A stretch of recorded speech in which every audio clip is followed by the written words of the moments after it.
ರಾಜ್ ನ್ಯೂಸ್ಗೆ ಸ್ವಾಗತ. ಭಾನುವಾರ ಬೆಳಗ್ಗೆ ಮಾದನಸರದ ಕವಲಗಿ ಹಳ್ಳ ದಾಟಿ 8 ಜನ ಸ್ನೇಹಿತರು ಮೀನು ಹಿಡಿಯಲು ತೆರಳಿದ್ದು, ಹಳ್ಳದಲ್ಲಿ ಮೀನುಗಾರಿಕೆ ನಡೆಸುವಾಗ ಸಂಜೆ ಊರಿಗೆ ಮರಳುತ್ತಿದ್ದಾಗ ಏಕಾಏಕಿ ನೀರು ಹೆಚ್ಚಾಗಿ 3 ಕೊಚ್ಚಿ ಹೋಗಿದ್ದರು. ಆ ಪೈಕಿ ಒಬ್ಬರ ರಕ್ಷಣೆ ಮಾಡಲಾಗಿದ್ದು, ಇನ್ನಿಬ್ಬರು ನೀರಿನಲ್ಲಿ ಮುಳುಗಿ ನಾಪತ್ತೆಯಾಗಿದ್ದರು. ಭಾನುವಾರದಿಂದ ಹುಡುಕಾಟ ನಡೆಸಿದರೂ ಕಣ್ಮರೆಯಾದವರ ಸುಳಿವು ಸಿಗಲಿಲ್ಲವಾಗಿತ್ತು. ಸೋಮವಾರ ಮಧ್ಯಾಹ್ನ ವೇಳೆ ನೀರಿನ ಆಳದಲ್ಲಿದ್ದ ಒಂದು ಶವವನ್ನು ಪೊಲೀಸರು ಹಾಗೂ ಅಗ್ನಿಶಾಮಕ ಸಿಬ್ಬಂದಿ ಪತ್ತೆ ಮಾಡಿದರು. ಸ್ಥಳೀಯರೆಲ್ಲರೂ ಸೇರಿ ಆ ಶವವನ್ನು ಮೇಲಕ್ಕೆತ್ತಿದ್ದಾರೆ. ಇನ್ನು ರಫೀಕ್ ಇಬ್ರಾಹಿಂ ಸಾಹೇಬ್ ಸೈಯದ್ 27 ವರ್ಷ ತನ್ನ ಶವಕ್ಕಾಗಿ ಹುಡುಕಾಟ ಮುಂದುವರೆದಿದೆ. ಸಿರ್ಸಿ ನಗರಸಭೆ ವ್ಯಾಪ್ತಿಯ ಕುಡಿಯುವ ನೀರು ಸರಬರಾಜು ಪೈಪ್ ಕಳ್ಳತನ ಪ್ರಕರಣ ಸಿರ್ಸಿ ಗ್ರಾಮೀಣ ಪೊಲೀಸ್ ಠಾಣೆಯಲ್ಲಿ ದಾಖಲಾಗಿದ್ದು, ಈ ಪ್ರಕರಣದಲ್ಲಿ ಕಾಂಗ್ರೆಸ್ ಪಕ್ಷದ ನಗರಸಭಾ ಸದಸ್ಯ ಯಶವಂತ್ ಮರಾಠೆ ಆರೋಪಿ ಎಂದು ಪೊಲೀಸ್ ಇಲಾಖೆಯ ತನಿಖೆಯಿಂದ ಮಾಹಿತಿ ಬಂದಿದೆ. ಆದ್ದರಿಂದ ಸಿರ್ಸಿ ಬ್ಲಾಕ್ ಕಾಂಗ್ರೆಸ್ ಅಧ್ಯಕ್ಷರು ತಮ್ಮ ಮೇಲಿನ ಶಿಸ್ತಿನ ಕ್ರಮಕ್ಕೆ ಜಿಲ್ಲಾ ಕಾಂಗ್ರೆಸ್ಗೆ ಶಿಫಾರಸು ಮಾಡಿದ್ದರಿಂದ ಈ ಸಂಬಂಧ ಉತ್ತರ ಕನ್ನಡ ಜಿಲ್ಲಾ ಕಾಂಗ್ರೆಸ್ ಕೆಪಿಸಿಸಿ ಶಿಸ್ತು ಸಮಿತಿಗೆ ಮುಂದಿನ ಕ್ರಮಕ್ಕಾಗಿ ಶಿಫಾರಸು ಮಾಡಲಾಗಿದೆ. ಈ ಹಿನ್ನೆಲೆಯಲ್ಲಿ ಕೆಪಿಸಿಸಿ ಶಿಸ್ತು ಸಮಿತಿಯ ಮುಂದಿನ ಆದೇಶದವರೆಗೂ ಯಶವಂತ್ ಮರಾಠೆ ಇವರನ್ನು ಪಕ್ಷದ ಪ್ರಾಥಮಿಕ ಸದಸ್ಯತ್ವದಿಂದ ಅಮಾನತುಗೊಳಿಸಲಾಗಿದೆ ಎಂದು ಡಿಸಿಸಿ ಅಧ್ಯಕ್ಷ ಸಾಯಿ ಗಾಂವ್ಕರ್ ತಿಳಿಸಿದ್ದಾರೆ.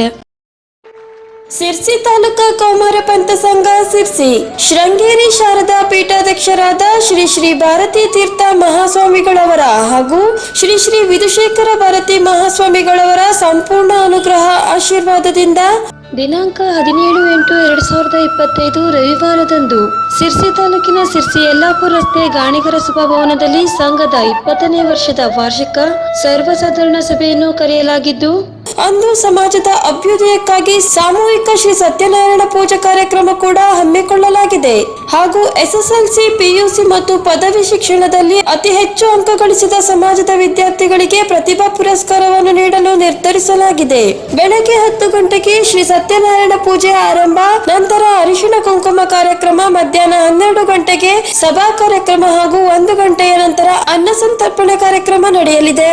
ಮುಖ್ಯ ಅತಿಥಿಗಳಾಗಿ ಸಹಾಯಕ ನಿರ್ದೇಶಕರು ಕೃಷಿ ಮಾರಾಟ ಇಲಾಖೆಯ ಶ್ರೀ ಮಂಗೇಶ್ ಟಿ ನಾಯ್ಕ್, ಕಾಜುಬಾಗ ಕಾರವಾರ್ ಇವರು ಭಾಗವಹಿಸಲಿದ್ದಾರೆ. ಸಮಾಜದ ಸರ್ವ ಸದಸ್ಯರು ಈ ಕಾರ್ಯಕ್ರಮದಲ್ಲಿ ಉಪಸ್ಥಿತರಿದ್ದು ಸಲಹೆ ಸೂಚನೆ ನೀಡಿ ಕಾರ್ಯಕ್ರಮವನ್ನು ಚಂದಗಾಣಿಸಿ ಅನ್ನ ಸಂತರ್ಪಣೆಯ ಪ್ರಸಾದ ಸ್ವೀಕರಿಸಿ ಶ್ರೀ ದೇವರ ಕೃಪೆಗೆ ಪಾತ್ರರಾಗಬೇಕೆಂದು ಕೋರುವ ಅಧ್ಯಕ್ಷರು ಶ್ರೀ NC ನಾಯ್ಕ್ ಹಾಗೂ ಕಾರ್ಯದರ್ಶಿಗಳಾದ ಶ್ರೀ RS ನಾಯ್ಕ್, ಶ್ರೀ ತಾಲೂಕಾ ಕೌಮಾರ ಪಂಥ ಸಂಘ ಸಿರ್ಸಿ.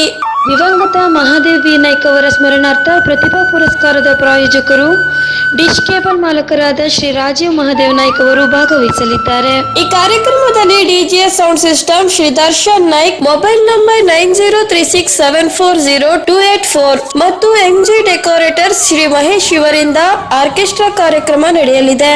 SSLC, PUC ಮತ್ತು ಪದವಿ ಶಿಕ್ಷಣದಲ್ಲಿ ಅತಿ ಹೆಚ್ಚು ಅಂಕ ಗಳಿಸಿದ ಸಮಾಜದ ವಿದ್ಯಾರ್ಥಿಗಳು ದಿನಾಂಕ 15/8/2025 ಒಳಗೆ ಅಂಕಪಟ್ಟಿಯೊಂದಿಗೆ ತಮ್ಮ ಹೆಸರನ್ನು ಸಂಘದ ಕಾರ್ಯದರ್ಶಿಯವರಾದ RS ನಾಯ್ಕ್ ಇವರಿಗೆ ನೀಡುವುದು.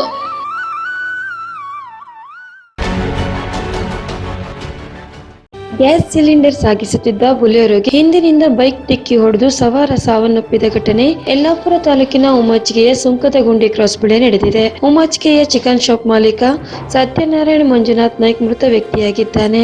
ಈತ ಶಶಿಧರ್ ಸಿದ್ದಿ ಅವರೊಂದಿಗೆ ಉಮ್ಮಚ್ಚಿಗೆಯಿಂದ ಭರಣಿಗೆ ಬೈಕ್ ಮೇಲೆ ಹೋಗುವಾಗ ಮುಂದಿನಿಂದ ಸಾಗುತ್ತಿದ್ದ ಬುಲೆರೋಗೆ ಡಿಕ್ಕಿ ಹೊಡೆದಿದ್ದಾನೆ. ಗಾಯಗೊಂಡ ಸವಾರನನ್ನು ಆಸ್ಪತ್ರೆಗೆ ಸಾಗಿಸುವ ಮಾರ್ಗ ಮಧ್ಯೆ ಸಾವನ್ನಪ್ಪಿದ್ದಾನೆ. ಈ ಕುರಿತು ಠಾಣೆಯಲ್ಲಿ ಪ್ರಕರಣ ದಾಖಲಾಗಿದೆ. ಶ್ರೀ ಮಾರಿಕಾಂಬಾ DTH ಈಗ ಪ್ರತಿ ಮನೆಯಲ್ಲಿಯೂ ನಿಮ್ಮದೇ ಆದ wireless cable, direct to home HD setup box ಮತ್ತು ಆಂಡ್ರಾಯ್ಡ್ ಸೆಟಪ್ ಬಾಕ್ಸ್, ಇತರ DTH ಮತ್ತು ಕೇಬಲ್ ಗಳಿಗಿಂತ ಅಗ್ಗ life time service, free android HD setup box only 999, 1 month free. ಹಳೆಯ DTH ರಿಸೀವರ್ ಬದಲಿಗೆ ಹೊಸ ರಿಸೀವರ್ ಕೊಡಲಾಗುವುದು. 500 ರೂಪಾಯಿಗೆ 1 month package free, receiver free ಮತ್ತು ಸರ್ವಿಸ್ ಫ್ರೀ. ಚಾನೆಲ್ಗಳು ಯಾವುದೇ ಕಾರಣಕ್ಕೂ ಆಫ್ ಆಗುವುದಿಲ್ಲ, ಕಂಟಿನ್ಯೂ ಇರುತ್ತೆ. ನಾವೇ ಪ್ರತಿ ತಿಂಗಳು ಬಂದು ಅಮೌಂಟ್ ಕಲೆಕ್ಟ್ ಮಾಡುತ್ತೇವೆ. ಸರ್ವಿಸ್ ಫ್ರೀ, ಯಾವುದೇ ಚಾರ್ಜಸ್ ಇರುವುದಿಲ್ಲ. ಸೆಟಪ್ ಬಾಕ್ಸ್ ರಿಟರ್ನ್ ಕೊಟ್ಟಾಗ 500 ರೂಪಾಯಿನಲ್ಲಿ 200 ರೂಪಾಯಿ ರೀಫಂಡ್ ಆಗುತ್ತೆ. ನೀವು ಎಲ್ಲೇ ಹೋದರೂ ನಮ್ಮ ಸರ್ವಿಸ್ ಕೊಡಲಾಗುವುದು. ಒಮ್ಮೆ ಸಂಪರ್ಕಿಸಿ Shri Marikamba DTH, Raj complex opposite Bharat gas, Kumta road, Sirsi. Mobile number 9591877022.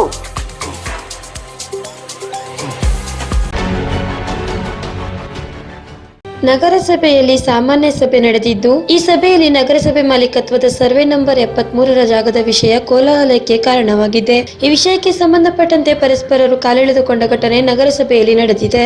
ನ್ಯಾಯಾಲಯದಿಂದ ನಗರಸಭೆಯ ಪರ ತೀರ್ಪು ಬಂದು 9 ವರ್ಷ ಕಳೆದರೂ ಏಕೆ ನಗರಸಭೆ ತನ್ನ ತಾವೇ ಪಡೆದುಕೊಂಡಿಲ್ಲ ಎಂದು ನಗರಸಭೆ ಅಧ್ಯಕ್ಷರಿಗೆ ಪ್ರಶ್ನೆ ಮಾಡಿ ಈ ಬಗ್ಗೆ ಪೊಲೀಸರಿಗೆ ದೂರು ನೀಡಿ ಎಂದು ತನಿಖೆ ನಡೆಸಬೇಕೆಂದು ಯಶವಂತ್ ಮರಾಠೆ ಅವರು ಪಟ್ಟು ಹಿಡಿದಿದ್ದರು. ನಂತರ ನಡೆದ ಇದೇ ಸಭೆಯಲ್ಲಿ ಎಲ್ಲಾ ಸದಸ್ಯರು ತಮ್ಮ ಕಾಲುಗಳನ್ನು ತಾವೇ ಎಳೆದುಕೊಂಡಂತೆ ಕೆರಳಿ ಕೆಂಡದಂತಾಗಿ ಇಡೀ ಸಾಮಾನ್ಯ ಸಭೆ ಮುಂದುವರಿಯಿತು. ಸ್ವಲ್ಪ ಹೇಳ್ರಿ ಸಭೆಗೆ ಪಾಟೋಲ್ ಎಲ್ಲ ಎಲ್ಲಿ ತುಂಬ್ತಾ ಇದ್ದೀರಿ, ಏನ್ ಮಾಡ್ತಾ ಇದ್ದೀರಿ? ಎಲ್ಲಾ ಕಡೆಗೂ ಇದೇ ಪರಿಸ್ಥಿತಿ ಆಗ ಸ್ಥಾಯಿ ಸಮಿತಿ ಇಷ್ಟೆಲ್ಲ ಫಂಡ್ ಹಾಕೊಂಡಿದ್ರಿ. ನಾವು ಈಗಾಗಲೇ ಸಾಕಷ್ಟು ಯಾವ ಸದಸ್ಯರು ಹೇಳ್ತಾ ಇದ್ದೀರಿ ಅಗತ್ಯ ಕೆಲಸಗಳನ್ನು ನಾವು ಮಾಡಿದ್ದೇವೆ. ಆ ಹೊಂಡಗಳನ್ನ ಈಗ ಹೊಂಡ ಮುಂಚೆಗೋಸ್ಕರನೇ ನಾವು ಕಡಿಮೆ ಅಂದ್ರೆ ಒಂದು 20 ಲಕ್ಷ ಇದೆ. ಈಗ ಸ್ಟ್ಯಾಂಡಿಂಗ್ ಕಮಿಟಿಯಲ್ಲಿ ಏನಾಗಿದೆ ಅಂತ ಹೇಳಿದ್ರೆ, ಸಿರ್ಸೆಯಲ್ಲಿ 31 ವಾರ್ಡ್ ಇದೆ, ಜನ ನಾಮಿನೇಟ್ ಮೆಂಬರ್ 36 ಜನ ಇದ್ದೇವೆ. ಇವತ್ತು ನೀವು ಸ್ಟ್ಯಾಂಡಿಂಗ್ ಕಮಿಟಿಯಲ್ಲಿ ಏನಾಗಿದೆ ಕೇಳಿದ್ರೆ, ಕೆಲವೊಂದಷ್ಟು ವಾರ್ಡ್ಗಳಿಗೆ ಮಾತ್ರ 20 ಲಕ್ಷ 18 ಲಕ್ಷ 15 ಲಕ್ಷ ಮೇಲ್ಪಟ್ಟು ಕೊಟ್ಟಿದೆ. ಈಗ ಸ್ಟ್ಯಾಂಡಿಂಗ್ ಕಮಿಟಿಯಲ್ಲಿ ತಗೊಳ್ಳೋದು ಯಾಕೆ? ಸ್ಟ್ಯಾಂಡಿಂಗ್ ಕಮಿಟಿಯಲ್ಲಿ ವರ್ಕ್ ತಗೊಳ್ಳೋದು ಯಾಕೆ? ಅದೇನಾರ ಕಾರಣ ಗೊತ್ತುಂಟಾ? ಚೇರ್ಮನ್ ನಾನು ಕೇಳಲಿಕ್ಕೆ ಇಷ್ಟಪಡ್ತಾ ಇದ್ದೇನೆ. ಯಾಕೆ ಕೇಳಿದ್ರೆ, ಎಲ್ಲಿ ಎಮರ್ಜೆನ್ಸಿ ಇರ್ತದೆ, ಎಲ್ಲಿ ಅರ್ಜೆಂಟ್ ಇರ್ತದೆ ಅಲ್ಲಿ ತಗೊಳ್ಬೇಕಾಗ್ತದೆ. ಹೌದಾ? ಅದು ಬಿಟ್ಟುಕೊಂಡು ಈಗ 31 ವಾರ್ಡಿಗೂ ಸಮನಾಗಿ ಹಂಚಿದ್ರೆ ಪ್ರಶ್ನೆನೇ ಬೇರೆ ಇತ್ತು. ಇವತ್ತದೇ ನೀವು ಅವಾಗೆ ಅಂದ್ರೆ ಯಾರೋ ಬಂದು ಕುತ್ಕೊಳ್ತಾರೆ, ಏನೋ ಕೆಲಸ ಮಾಡ್ತಾರೆ, ಏನೋ ಮಾಡ್ತಾರೆ ಅಂತ ಹೇಳಿ ಇದಕ್ಕೆ ಯಾರು ಜವಾಬ್ದಾರ? ಈಗ ಇದಕ್ಕೆ ಯಾರು ಜವಾಬ್ದಾರ ಅಂತ ನಾ ಕೇಳೋದು. ಹಾಗಾಗಿ ನೀವು ಏನು ಮಾಡ್ತೀರಿ ಗೊತ್ತಿಲ್ಲ. ಏನು 31 ಜನರಿಗೂ 31 ವಾರ್ಡಿಗೂ ಸಮನಾಗಿ ಹಂಚಿಕೆ ಮಾಡಿ ಸ್ಟ್ಯಾಂಡಿಂಗ್ ಕಮಿಟಿ ವರ್ಕ್ ಅನ್ನ ಹಚ್ಕೊಡ್ರಿ. ಯಾಕೆ ಕೇಳಿದ್ರೆ ಇವಾಗ ಸರ್ಕಾರದಿಂದ ಹಣ ಬರ್ತಾ ಇಲ್ಲ, ಗೊತ್ತಿದೆ, ಎಲ್ಲರಿಗೂ ಗೊತ್ತಿದೆ, ಯಾರು ಮಾತಾಡ್ತಾ ಇಲ್ಲ ಅಷ್ಟೇ. ಇಡೀ ಸಿರ್ಸಿ ನಮ್ಮದು, ಇಡೀ ಸಿರ್ಸಿ ನಗರ ನಮ್ಮದು. ಹಾಗಾಗಿ ಈಗ ನೋಡ್ರಿ, ಒಬ್ಬೊಬ್ರದ್ದು ಒಂದೊಂದು ಸೇರ್ಸ್ಕೊಂಡು ಹೋದ್ರೆ ಒಬ್ಬೊಬ್ರಿಗೆ 20 ಲಕ್ಷ ಬಿದ್ದಿದೆ. ಏನು ಕಾರಣ ಏನಿದೆ? ಹಾಗಾದ್ರೆ ಸಿರ್ಸಲ್ಲಿ ಇಲ್ವಾ? ಹಂಗಾದ್ರೆ ಬಾಕಿ ವಾರ್ಡ್ಗಳು ಸಿರ್ಸಲ್ಲಿ ಇಲ್ವಾ? ಹಾಗಾಗಿ ಏನು ಟೆಂಡರ್ ಮಾಡಿದ್ದೀರಿ, ಎಮರ್ಜೆನ್ಸಿ ಏನು ಕೆಲಸ ಮಾಡಿಸ್ಕೊಂಡಿದ್ದಾರೆ, ಆ ಕಾಂಟ್ರಾಕ್ಟರ್ಗೆ ನಾವೇನು ತೊಂದರೆ ಕೊಡ್ಲಿಕ್ಕಿಲ್ಲ. ಅವ್ರಿಗೆ ಏನು ಬಿಲ್ ಆಗಬೇಕು ಅದನ್ನ ಮಾಡಿಕೊಡಿ. ಯಾವ್ಯಾವ ಟೆಂಡರ್ ಕರೀಲಿಲ್ಲ ಅದನ್ನೆಲ್ಲ ಸರಿಯಾಗಿ 31 ವಾರ್ಡಿಗೂ ಹಂಚ್ಕೊಡಿ. ಯಾಕಂದ್ರೆ ಎಲ್ಲ ವಾರ್ಡಲ್ಲೂ ಕೆಲಸ ಇದೆ. ಇವತ್ತು ಯಾವ ವಾರ್ಡಲ್ಲೂ ಇಲ್ಲ ಅನ್ನೋದಿಲ್ಲ. ಪ್ರತಿ ಒಂದು ವಾರ್ಡಲ್ಲಿ ಹೇಳಿದ್ರು ನಮ್ಮ ಸದಸ್ಯರೊಬ್ರು, ಹೋದಲ್ಲಿ ಹೊಂಡ ಗೊತ್ತದೆ ನಿಮ್ಗೆ, ಹೋದಲ್ಲಿ ಹೊಂಡ, ಬೈಕಲ್ಲಿ ಬಿದ್ರು, ಛತ್ರಿ ಬಡಿಸ್ಬೇಕಾದ್ರೆ ಬಿದ್ರು, ಇದಾಗ್ಬೇಕಾದ್ರೆ ಬಿದ್ರು, ಅವ್ರದ್ದು ಸಾವಾಯ್ತು. ವಾಟ್ಸಪ್ ಅಲ್ಲಿ ಒಂದು ಮಹಿಳೆ ಮಾತಾಡ್ತಾರೆ, ನಾವು ಯಾವ ರೀತಿ ತಲೆ ಎತ್ಕೊಂಡು ಓಡಾಡ್ಬೇಕು ಹೇಳ್ರಿ ನೋಡೋಣ. ಇದಕ್ಕೆ ಸರಿಯಾದ ಒಂದು ನೀವು ಉತ್ತರ ಕೊಡ್ಬೇಕು ಇದಕ್ಕೆ. ಮತ್ತೆ ಮುಂದಿನ ಏನು ಸ್ಟ್ಯಾಂಡಿಂಗ್ ಕಮಿಟಿ ಸಭೆ ಕರಿತೀರ, ಆ ಸಭೆ ಒಳಗೆ ಕೂಲಂಕುಷವಾಗಿ ಪರಿಶೀಲನೆ ಮಾಡಿ 31 ವಾರ್ಡ್ ಮೆಂಬರಿಗೆ ನೀವು ಗಮನ ತಗೊಂಡು ಆ 31 ವಾರ್ಡಿಗೆ ನೀವು ಕೆಲಸ ಹಚ್ಕೊಡಿ. ಒಂದಾಯ್ತು. ಮತ್ತೊಂದು ಏನ್ ಕೇಳಿದ್ರೆ, ಈಗ ಸಿರ್ಸಿ ನಗರ ಬ್ಯಾರಿಕೇಡ್ ಯಾಕೆ ಅಂತ ನಾ ಕೇಳೋದು. ನೀರಲ್ಲಿ ಬಿದ್ದು ಹಾಳಾಗೋದು ಯಾಕೆ ಕೇಳಿದ್ರೆ, 2 ವರ್ಷದ ಹಿಂದೆ 1-2 ಟ್ಯಾಂಕರ್ ತಗೊಂಡ್ರು. ಆ ಟ್ಯಾಂಕರ್ ಎಲ್ಲ ಹೋಯ್ತೇನ, ಕಡೆಗೊಂದು ಗಟಾರ ತೊಳಿಬೇಕು, ಒಂದು ರಿಕ್ಷಾಕ್ಕೆ ಒಂದು ಪಂಪ್ ಹಾಕಿ ಅದು ಇಟ್ರು, ಅದು ಎಲ್ಲ ಹೋಯ್ತೇನ ಈಗ? ಅದನ್ನು ಕಾಣ್ತಾರೆ. ಎಲ್ಲ ಸಾರ್ವಜನಿಕರ ಹಣ. ಈ ಬ್ಯಾರಿಕೇಡ್ ಈಗ ಯಾರೋ ಅವತ್ತು ತಗೊಂಡು ಬಂದು ಬಾಡಿಗೆ ಕೊಟ್ಟು ತಗೊಂಡು ಹೋಗ್ತಿದ್ರು. ಹೌದಾ? ಅದೇ ವ್ಯವಸ್ಥೆ ಬೆಸ್ಟ್ ಅಲ್ವಾ? ಈಗ ಇದು ತಗೊಂಡು ಮೇಂಟೆನೆನ್ಸ್ ಮಾಡೋರು ಯಾರು? ಕಮಿಷನರ್ ಹೇಳ್ರಿ. ಈಗ ಬ್ಯಾರಿಕೇಡ್ ಖರೀದಿ ಮಾಡಿ ಮೇಂಟೈನ್ ಮಾಡೋರು ಯಾರು? ಮುಂದುವರೆದು ಹೇಳಬೇಕಂತಾದ್ರೆ, ಅಧ್ಯಯನ ಪ್ರವಾಸ ನಮಗೊಂದು ಎಲ್ಲ ಸದಸ್ಯರಿಗೆ, ನಮ್ಮ ಜೊತೆ ಬಂದಂಥ ಅಧಿಕಾರಿಗಳಿಗೆ ಒಂದು ಉತ್ತಮ ಅಧ್ಯಯನ ಶಿಬಿರ ಅಂತಲೇ ನಾನು ಹೇಳಲಿಕ್ಕೆ ಬಯಸ್ತೇನೆ. ಯಾಕಂದ್ರೆ ನಾವು ಒಂದು ಊರು ಬಿಟ್ಟು ಮತ್ತೊಂದು ಊರು ನೋಡಿದವಾಗ ನಮ್ಮಲ್ಲಿ ಏನು ಕೊರತೆ ಇದೆ ಅದನ್ನು ಏನು ಅಳವಡಿಸ್ಕೋಬಹುದು, ಅದು ನಮ್ಮಲ್ಲಿ ಏನು ಚೆನ್ನಾಗಿದೆ ಅದನ್ನು ನಾವು ಅವರಿಗೆ ಹೇಳೋದು. ಯಾಕಂದ್ರೆ ಇಡೀ ದೇಶದ ಒಂದು ಸ್ವಚ್ಛತೆ ಪರಿಕಲ್ಪನೆಯನ್ನ ಇಡೀ ಓಣೆಯಲ್ಲಿ, ಪಾನ್ ಅಂಗಡಿಯಲ್ಲಿ, ಹೋಟೆಲ್ನಲ್ಲಿ ಎಲ್ಲಿ ಮತ್ತೆ ನಗರಸಭೆಯಲ್ಲಿ ಬೈ ಕೆಲಸ ನೀವು ಮಾಡೋ ಕೆಲಸಕ್ಕೆ ನಾವು ಬಯಸ್ಕೊಂಡು ಕೂತ್ಕೋಬೇಕಾ? ನಾವೇನ್ ತಪ್ಪು ಮಾಡಿದ್ರಿ ಅಧ್ಯಕ್ಷರೇ? ನೀವೇನ್ ಅಧಿಕಾರವನ್ನು ನಡೆಸ್ತಾ ಇದ್ದೀರಿ, ಏನ್ ನಡೆಸ್ತಾ ಇದ್ದೀರಿ, ಏನ್ ಬಿಡ್ತಾ ಇದ್ದೀರಿ ಗೊತ್ತೆ. ಅದನ್ನ ಏನ್ ನಡೆಸ್ತಾ ಇದ್ದೀರಿ ಹೇಳಕ್ ಒಂದು ಮೀಟಿಂಗ್ ಕರೀರಿ ಅನ್ನೋದು ನೀವು ಕರೀಲಿಲ್ಲ.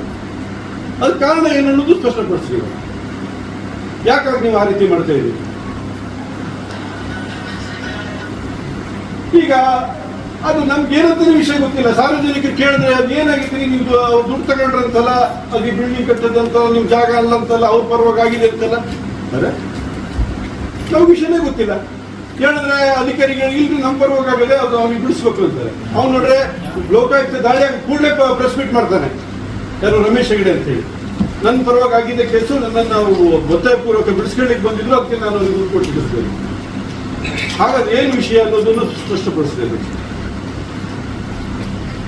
ಈಗ ನಾವು 5 ವರ್ಷದಿಂದ ನಿಮ್ಮ ಆಡಳಿತ ಅವಧಿಯಲ್ಲಿ ಏನು ಸಾಧನೆ ಮಾಡ್ತೀವಿ ಅಂತ ಮೆಲ್ಕಾಗ್ತಾ ಬಂದ್ರೆ ಶೂನ್ಯ ಸಾಧನೆ. ತಮ್ಮ ಬಿಜೆಪಿ ಆಡಳಿತದಲ್ಲಿ, ತಮ್ಮ ಆಡಳಿತದಲ್ಲಿ ಶೂನ್ಯ ಸಾಧನೆಯನ್ನು ನಾನು ಇವತ್ತು ಕಾಣ್ತಾ ಇದ್ದೇನೆ.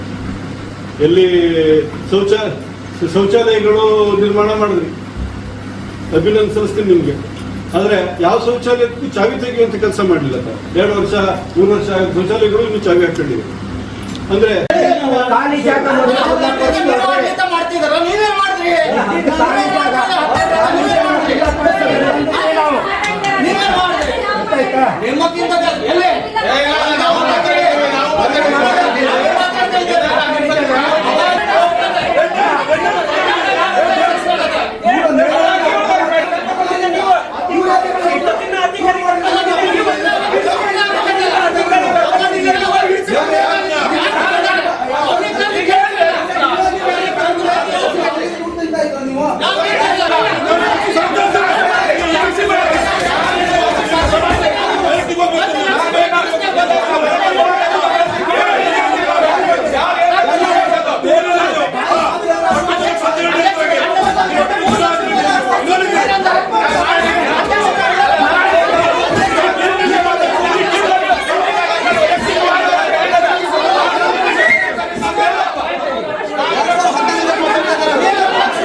ಅವರು ಪದೇ ಪದೇ ಹೇಳ್ತಾ ಇದ್ರು, ನಾವು ಆಫೀಸಿಗೆ ಬಂದವಾಗ ನಮಗೆ ಕರ್ಕ ಬಂದು ನೀವಲ್ಲ, ನಮ್ ಕರ್ಕ ಬಂದ ಕಾಂಗ್ರೆಸ್ನವರು, ನಾ ಏನ್ ಬೇಕಾದ್ರೆ ಮಾಡ್ತೇವೆ, ಭ್ರಷ್ಟಾಚಾರ ಮಾಡೋದು ನಾನು ಹಿಡಿದ್ದೆ, ನಮ್ಗೆ ಅವಕಾಶ ಕೊಟ್ಟು ಇವ್ರು ಕರ್ಕ ಬಂದು ಇವ್ರು ಅಂತ. ಈಗ 2010 ಇವ್ರು ಲಂಚಕ್ಕಿಂತಲೇ ಬಂದಿದ್ರು, 2011 ಲಂಚಕ್ಕಿಂತಲೇ ಬಂದಿದ್ರು. ಈಗ 3 ಲಕ್ಷದಿಂದ ಅಧಿಕಾರಿಗಳು ಮಾಡಿಲ್ಲ, ಇವರು ಅಧಿಕಾರಿಗಳು ಕರ್ಕ ಬಂದಿದ್ರು, ಇವ್ರು ಲಂಚ ತಿನ್ನು ಹೇಳ್ತಾರೆ, ಭ್ರಷ್ಟಾಚಾರ ಮಾಡಿ ಕೇಳಿದ್ರು. ಈಗ ಏನ್ ಹೇಳ್ತಾರೆ ಇವರು ಅಂದ್ರೆ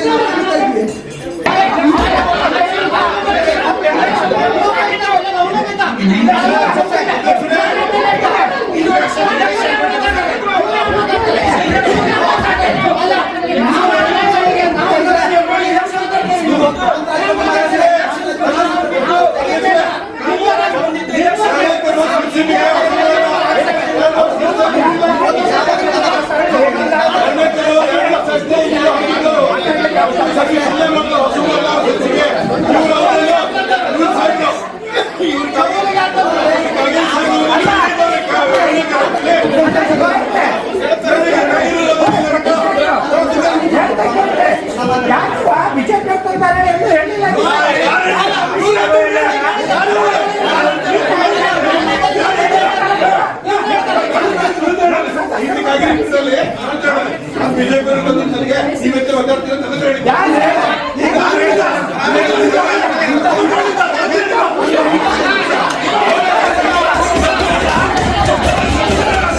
ಹಾಕಿದ್ದಾರೆ. ಈಗ ಮತ್ತೆ ಅದು ಮತ್ತೆ ಜಾಸ್ತಿ ಆಗಿದೆ ದೊಡ್ಡದು. ಈಗ ಇನ್ನೊಂದು 5 ಲಕ್ಷ ಮುಗಿದಿಲ್ಲ.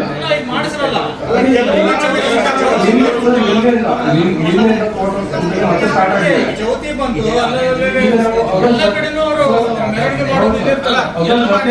ಚೌತಿಗೋಸ್ಕರ ಸ್ಟಾರ್ಟ್ ಮಾಡಿದ್ವಿ. ಎಲ್ಲ ಮಾಡಿದ್ದಾರೆ, ಪೋರ್ಟಲ್ ಎಲ್ಲಿ ತುಂಬಿದ್ದಾರೆ, ಎಲ್ಲ ಮಾಡಿದ್ದು ಎಲ್ಲ ಕಡೆ ಬೀಳ್ತಾ ಇದ್ದಾರೆ. ಎಲ್ಲ ತುಂಬಿದೆ ಸರ್. ನೀವು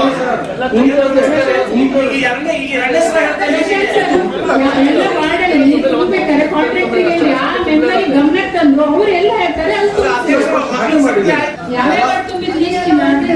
ಅಲ್ಲ, ಕೆಲವೊಂದು ವಾರ್ಡಿ ಮಾತ್ರ ಕರೀತಾ ಇದ್ದೀರೋ ಅಥವಾ 31 ವಾರ್ಡಿನೂ ಕರೀತಾ ಇದ್ದೀರಿ? 31 ವಾರ್ಡಿಗೆ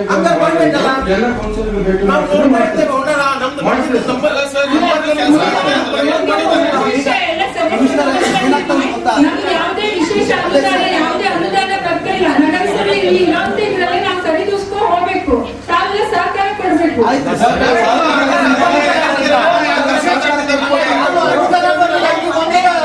ಕೆಲಸ ಬಿಟ್ಟು ಬಿಡ್ಬೇಕು, ಕೆಲಸ ಹಂಗೆ ಬಿಟ್ಟು ಬಿಡೋದು. 20 ಲಕ್ಷ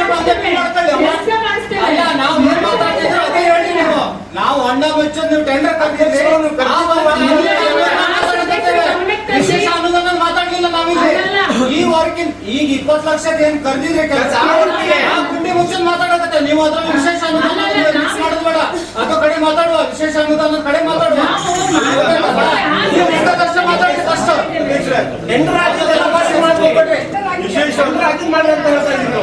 ವಿಶೇಷ ಅನುದಾನ ಯಾವ ಮಾನದಂಡದ ಮೇಲೆ ಬಿಡುಗಡೆ ಆಗ್ತದೆ ತಮಗೆ ಅಲ್ಲ ಪ್ರತಿ ಸಲ ಜಾತ್ರೆಗೆ ಜಾತ್ರೆಗೆ ಬಂದಿತ್ತು ತಮ್ಮ ಗಮನದಲ್ಲಿ ಈ ಜಾತ್ರೆಗೆ ಬರ್ಲಿಲ್ಲ. ಅಧ್ಯಕ್ಷರೇ, ವಿಶೇಷ ಅನುದಾನ ಯಾವ ಮಾನದಂಡದ ಮೇಲೆ ಬಿಡುಗಡೆ ಆಗ್ತದೆ ತಮ್ಮ ಗೊತ್ತಾ? ಕೆಲವೊಂದು ವಿಶೇಷ ಇದ್ರ ಮೇಲೆ ಕೊಡ್ತಾರೆ. ನಮ್ಮ ಜಾತ್ರೆಗೆ ಹೊಸಲ ವಿಶೇಷ ಅನುದಾನ ಅಂತ ಬಂದಿತ್ತು, ತಮಗೂ ಗೊತ್ತಿದೆ. ಈ ಸಲ ಬರ್ಲಿಲ್ಲ. ನಾವು ಇಲ್ಲಿ ಇರೋ ಅನುದಾನದಲ್ಲೇ ಸರಿ ತಗ್ಸ್ಕೋಬೇಕು. ಈಗ ಹೇಳ್ತೆ ಕೇಳಿ, ವಿಶೇಷ ಅನುದಾನಗಳು ಬಿಡುಗಡೆ ಆಗೋದು ಕಮಿಷನರ್ ಗೊತ್ತು, ಇಂಜಿನಿಯರ್ಸ್ ಗೊತ್ತು ಇಡೋದು. ನಾವು ಹಿಂದೆ ತಗೊಂಡಂತ ಅನುದಾನಗಳ ಬಳಕೆ ಮೇಲೆ ಮುಂದಿನ ಹೌದಾದ್ರೆ ಹೇಳ್ರಿ ಕಮಿಷನರೇ.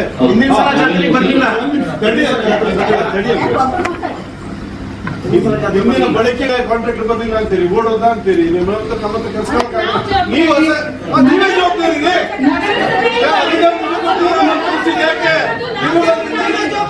ನಿಮ್ಮಲ್ಲಿ ಕೂತಿದ್ದು ಮಾಡಕ್ಕೆ ನಾವಲ್ಲ.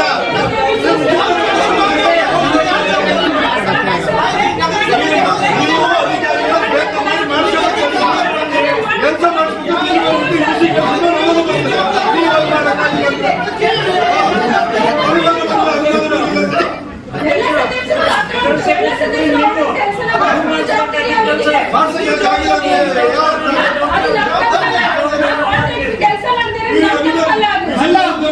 ಕೆಲಸ ಮಾಡ್ಲಿಲ್ಲ ಬರೀ ಡಿಸಿ ಆಫೀಸಿಗೆ ಹೋಗುವ ಗಳ್ಳಿ ಕುಂದ್ರ ಅಂದ್ರೆ ನೀವು ತಯಾರಿಲ್ಲ.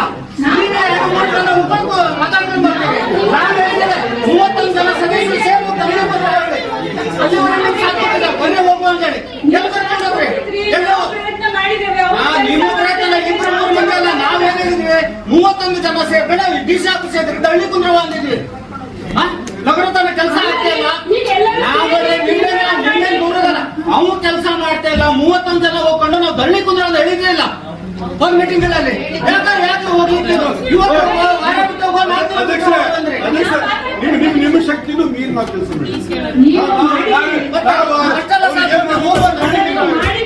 ನಾನು ಒಂದ್ ವಿಷಯ ಹೇಳ್ತೀನಿ. ಈಗಾಗಲೇ ಎಲ್ಲ ಸದಸ್ಯರು ಸಹಿ ಹಾಕ್ಸ್ಕೊಂಡು ನಾವು ಅದನ್ನ ಸಹಿ ಮಾಡ್ಕೊಂಡು ಕೊಟ್ಕೊಂಡು ಏನ್ ನಡೆಯೋದು ನಿಮ್ಗೆ ಗೊತ್ತುಂಟು. ನಾನ್ ದಳ್ಳಿ ಕುಂದ್ರ ಇಲ್ಲ ನಮ್ ಕೆಲಸ ಆಗ್ಲಿ ರೀಟೆಂಡರ್ ಕರೀಲಿ ಅಂತ ಹೇಳಿ ಈಗ ಅವಧಿ ಮುಗಿದ ನಂತರ ನಾಳೆ ಒಂದ್ 8 ದಿನ ಕುತ್ಕೊಂಡು ಏನ್ ಮಾಡ್ತೀರಿ? ನಮ್ ರೀಟೆಂಡರ್ ಕರೀಬೇಕಲ್ಲ. ಬರ್ರಿ, ಒಂದ್ ವಾರದಲ್ಲಿ ನಾವು ಹೋಗೋ ವ್ಯವಸ್ಥೆ ಮಾಡ್ತೀವಿ. 2 ದಿನ 1 ದಿನ 4 ದಿನ ಅಂದೇಳಿ ಹಿಂಗ ಮಾಡ್ಕೊಂಡು 2 ತಿಂಗಳ ತೆಗೆದ್ರಿ. ಇಷ್ಟೊತ್ತಿಗೆ ಆಗಿರ್ತಿತ್ತು ರೀಟೆಂಡರ್ ನೆಕ್ಸ್ಟ್ ಹೋಗುವ ಅಂತ ಹೇಳ್ರಿ. ಅಧ್ಯಕ್ಷರು ನವರತ್ನ ವರ್ಕ್ ಉಂಟಲ್ಲ, ಕೆಲವೊಂದು ವರ್ಕ್ ಆಗದೆ ಕೆಲವೊಂದು ಸದಸ್ಯ ವಾರ್ಡಲ್ಲಿ ನಮ್ನೆಲ್ಲ ಆಗಿಲ್ಲ. ಜನರು ಕಿರಿಕಿರಿ ತಾಳ್ಸ್ಕೊಳ್ಳೋದು ಆಗ್ತದೆ ನೋಡಿ. ಕೆಲವೊಂದು ವರ್ಕ್ ಆದ್ರೂ ಹಾಕೊಡ್ತೀರಾ, ಅದು ನಮ್ಗೆ ಆಗ್ತಾ ಇಲ್ಲ. ಯಾರು ಒಂದು ಕೆಲವೊಂದು ತಮ್ಗೆ ಯಾರು ಬೇಕು ಆ ವರ್ಕ್ ಅನ್ನ ಅವ್ರವ್ರ ಸದಸ್ಯರು ತಮ್ಗೆ ಹಾಕೊಂಡು ಹೋಗ್ತಾ ಇದ್ದಾರೆ. 20-25 ಲಕ್ಷ ಫಂಡ ಮುಚ್ಚೋದ್ರು ಅಷ್ಟೇ. ದೊಡ್ಡ ದೊಡ್ಡ ಸದಸ್ಯರ ಹತ್ರ ಎದುರಿ ಫೋನ್ ಮಾಡ್ಕೊಂಡು ಹೋಗ್ತಾರೆ. ಬಿಟ್ರೆ ಈ ಪಾಪ ಮಹಿಳೆಯರ ಹತ್ರ ಯಾರು ಹೋಗ್ತಾರೆ? ಯಾರು ಫೋನ್ ಮಾಡ್ತಾರೆ? ಮಾಡ್ದೇನ್ ಗೊತ್ತು. ಈಗ 31 ಜನ ಮೆಂಬರ್ ಇತ್ತು ಅಂತ ಹೇಳಿದ್ರೆ 31 ವಾರ್ಡ್ಗೆ ಸಂಬಂಧಪಟ್ಟಿದ್ದೆಲ್ಲ ಸಿರ್ಸಿ ನಗರಸಭೆ. ಅದಕ್ಕೆ ಆಗ್ತದೆ ಅದು ಅನ್ವಯ ಆಗ್ತಾ ಉಂಟಾ? ಈಗ ಏನಾದ್ರು ಕಾಮಗಾರಿ ಬರ್ಲಿ, ಏನಕ್ಕೆ ವರ್ಕ್ ಬರ್ಲಿ ಆಗ್ತಾ ಉಂಟಾ? ತಮ್ಗೆ ಯಾರಿಗೆ ಬೇಕು ಅವ್ರಿಗೆ ಅಷ್ಟೇ ಆಗ್ತಾ ಉಂಟು ಇಲ್ಲಿ ನಗರಸಭೆಗೆ. ಮುಂದಾಗೋದಷ್ಟೇ ಈ 5 ವರ್ಷ 4 ವರ್ಷ ಅದೇ ವಿಚಾರ. 9 ವರ್ಷ ಯಾಕೆ ಜಕ್ಕೊಂಡ್ ಬಂದ್ರು? ಇವತ್ತೇನೋ ಮೊನ್ನೆ ಒಂದು ಪ್ರಕರಣ ಆಯ್ತು. ಯಾರೋ 1-2 ಜನ ಹೋಗಿದ್ದಾರೆ, ಅದೆಲ್ಲ ಇರ್ಲಿ. ಇದು ಅವರಷ್ಟೇ ಹೋಗಿದ್ದಾರೆ. ಈಗ 14ನೇ ಇಸ್ವಿಯಿಂದನೂ ಯಾರು ಬಂದ್ರು? 14ನೇ ಇಸ್ವಿಯಿಂದ ನಮ್ ಕೋಟ್ಯಾಂತರ ರೂಪಾಯಿ ಆಸ್ತಿ ನಿಮ್ಮ ನಗರಸಭೆ ಹ್ಯಾಂಡ್ ಓವರ್ ಮಾಡ್ಕೊಳಿಕ್ ಆಗೋದಿಲ್ಲ ಅಂತ ಹೇಳಿದ್ರೆ ನೀವು ಇದ್ರ ಬಗ್ಗೆ ಸರಿಯಾಗಿ ಪರಿಶೀಲನೆ ಮಾಡಿ 14ನೇ ಇಸ್ವಿ ನೀವು ಹಾಕಿ DC ಅವರಿಗೆ ಇದು ಮಾಡಿ ಅಲ್ಲಿಂದ ಯಾರ್ಯಾರು ಯಾಕೆ ಜಕ್ಕೊಂಡ್ ಬಂದ್ರು ಅವ್ರಿಗೆ ರಮೇಶ್ ಹೆಗಡೆಗೂ ಇದು ಮಾಡ್ಬೇಕು, ಅವನ ಮೇಲೆ ಕೇಸ್ ಮಾಡ್ಬೇಕು ಮಾಡಿ ಅವ್ನು 16ನೇ ಇಸ್ವಿಯಿಂದ ಯಾರ ಹತ್ರ ಎಲ್ಲ ಇದು ಮಾಡ್ಕೊಂಡು ಏನೇನ್ ಕೊಟ್ಕೊಂಡ್ ಬಂದ, ಏನೇನ್ ಮಾಡ್ಕೊಂಡ್ ಬಂದ, ಯಾರು ದುಡ್ಡು ತಗೊಂಡಿದ್ದಾರೆ ಎಲ್ಲನೂ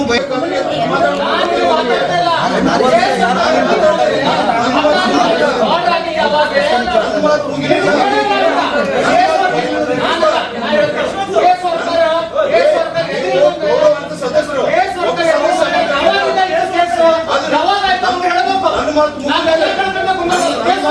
3 ಲಕ್ಷ ರೂಪಾಯಿ ಲಂಚ ತಿನ್ಕೊಂಡು ಇವರು 9 ವರ್ಷ ಹೆಂಗ್ ದುಡಿದ್ರೆ ಹೇಳ್ಬೇಕು ಇವ್ರೀಗ. ಸದಸ್ಯ ಅಧ್ಯಕ್ಷರ ಕೈಯಲ್ಲಿ ಏನಾದ್ರು ನಡೆಸಬೇಕು. 2016ರಿಂದ ಒಳ ಒಪ್ಪಂದ ಮಾಡ್ತಾ 9 ವರ್ಷ ಸಿಕ್ಕಿದ್ದಾರೆ. ಒಪ್ಪಂದ ಅಧ್ಯಕ್ಷ ಇದ್ದೆ ಶ್ರೀಕಾಂತ್ ಅವರು ಅಲ್ಲಿ ಕುಂತ ಅಲ್ಲೇ ಅವ್ರು ಕುಂತ ಅವ್ರ ಸಣ್ಣ ಜಗಳ ಮಾಡಿದವ. ಅವಾಗಿಂದ ನಾವು ಈ ವಿಷಯಗಳ ಬಗ್ಗೆ ಜಗಳ ಮಾಡಿದ್ದೇವೆ, ವಿಷಯ ತೆಗೆದೇವಿಲ್ಲ. ಇದ್ರಲ್ಲಿ ಸದಸ್ಯರು ಅಧ್ಯಕ್ಷರದ್ದು ಪಾತ್ರ ಉಂಟು, ಇಲ್ಲ ಅಧಿಕಾರಿಗಳ ಪಾತ್ರ ಜಾಸ್ತಿ ಅನ್ನೋದು ತೋರಿಸ್ಬೇಕು ನೀವು. ಆ ಎಲ್ಲ ವಿಡಿಯೋ ವಿಡಿಯೋ ರೆಕಾರ್ಡಿಂಗ್ ತೆಗ್ಸ್ರಿ, ಅದು ತೆಗ್ಸ್ಬೇಕು, ಅದು ತರ್ಬೇಕು ಹೆಸ್ರಿ. ಚರ್ಚೆ ಆಗಿದೆ ಅಧ್ಯಕ್ಷರೇ. ಈಗ ಎಷ್ಟು ಜನ ಜಗಳ ಮಾಡಿದ್ದೇವೆ? ಪ್ರತಿ ಮೀಟಿಂಗ್ ನಾವು ಅದನ್ನು ಕೇಸ್ ಮಾಡಿದ್ದೀವಿ. ನೀವು ಅಧ್ಯಕ್ಷ ಆಗಿದ್ದವಾಗ ಎಷ್ಟು ಸರಿ ಜಗಳ ಮಾಡಿದ್ದೇವೆ? ನೀವು ಅವರ ಪಾಪ ಅಂಗಡಿ ಜಾಂಗಡಿ ಹಾಗೆ ಅಧ್ಯಕ್ಷರ ಅವನ ಏನು ಸಮಸ್ಯೆ ಇಲ್ಲ, ನೀವು ಎಲ್ಲರ ಮೂಲೆಗೆ ಇಟ್ಕೊಂಡು ಕುಲ್ಲ ಮಾಡಿ ಎಷ್ಟು ಸರಿ ಹೇಳಿದ್ದೇವೆ ಹೇಳ್ರಿ. ನೀವು ಹೇಳಿದ್ರೆ ಮಾತು ಉತ್ತರ ಕೊಟ್ಟಿದ್ರೆ ನನಗೆ 16 ಸರಿ ಹೇಳಿದ. ಆದ್ರೂ ಅವ್ರು ಹೇಳಿದ್ದಕ್ಕೆ ನೀವು 16ರಿಂದ ಏನು ಮೀಟಿಂಗ್ಗಳಾಗಿದ್ದಾವೆ ಅದ್ರ ಮಾತಾಡಿದಾರೆ ಇಲ್ಲ ಅನ್ನೋದು ಆಗ್ಲೇಬೇಕು. ಈಗಷ್ಟೇ ಮಾತಾಡ್ತೇವೆ ಇಲ್ಲ ಅವಾಗಿಂದ ಮಾತಾಡಿದ್ದಲ್ಲ ಅನ್ನೋದು ಬರ್ಬೇಕು ಹೊರಗಡೆ.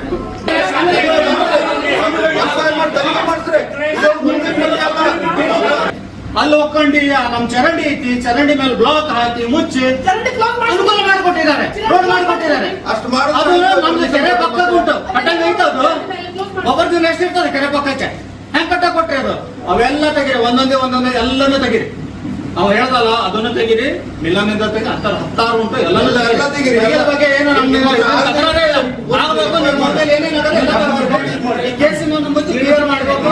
ನೀವು 3 ದಿನ 4 ದಿನದಲ್ಲಿ ಮತ್ತೊಂದು ಮೀಟಿಂಗ್ಗಳಲ್ಲಿ ನಾವು ಚರ್ಚೆ ಮಾಡಿ 16ರಿಂದ ಚರ್ಚೆ ಮಾಡಿದ ಏನಿತ್ತು ಎಲ್ಲ ತೆಗಿಲೇಬೇಕು.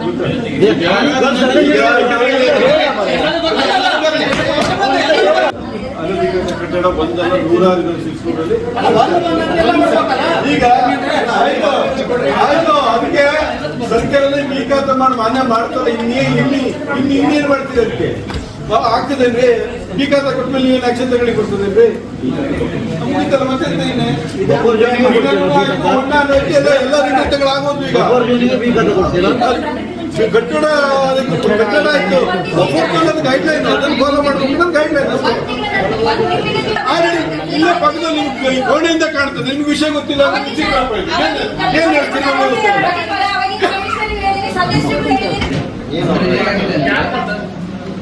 Suit is decreed in part.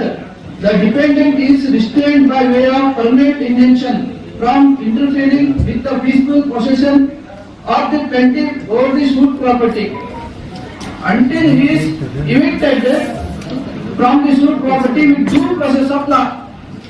The defendant uses his liberty to take steps in accordance with law. Act ಪ್ರಕಾರ ನೋಟಿಸ್ ಕೊಡಬೇಕು. ಈಗ ಎಲ್ಲರಿಗೂ ಚರ್ಚೆ ಆಯ್ತು. ಈಗ ಒಂದು ಕೋರ್ಟ್ ಆರ್ಡರ್ ಆದ ನಂತರ ಅವರಿಗೆ ಅಪೀಲ್ ಹೋಗ್ಲಿಕ್ಕೆ ಅಪೀಲೇಟ್ ಪೀರಿಯಡ್ ಇರ್ತದೆ. ನಾವು ಅಪೀಲೇಟ್ ಪೀರಿಯಡ್ ಒಳಗೆ ಬರುದಿಲ್ಲ. ಅವರಿಗೆ ಸಾಕಷ್ಟು ಅಪೀಲ್ ಹೋಗ್ಲಿಕ್ಕೆ ಟೈಮ್ ಕೊಡ್ಬೇಕಾಗ್ತದೆ. ವರ್ಷನೂ ಆಗ್ತದೆ, 2 ವರ್ಷನೂ ಆಗ್ತದೆ.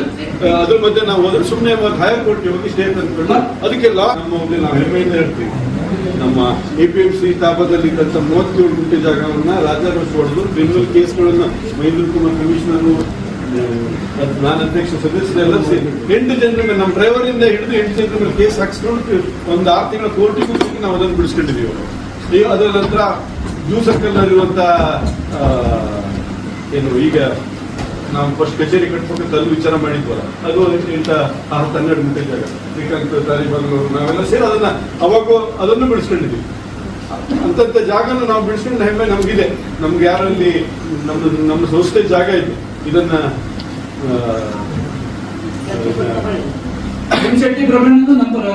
ನಮಗೆ ಅದನ್ನ ಪಾಠ ಮಾಡೋದು ಬೇಡ ಯಾರು. ಈಗ ನಮಗೆ ನಮ್ಮ ಸಂಸ್ಥೆ, ನಾವು ಈ ಸಂಸ್ಥೆಯನ್ನ ಒಂದು ಇಡ್ಲಿ ತಿನ್ಕೊಂಡು ಹೋದ್ರು ಅದು ಅನ್ನದ ಋಣ ಇದೆ ನಮ್ಗೆ. ಆ ಋಣ ತೀರ್ಸೋ ಕೆಲಸ ಮಾಡಿದ್ವಿ. ಸಂಸ್ಥೆ ಗ್ರೋ ಮಾಡೋ ಕೆಲಸ ನಾವು ಯಾವತ್ತೂ ಮಾಡಲಿಲ್ಲ, ಅದು ಮಾಡೋದು ಇಲ್ಲ. 25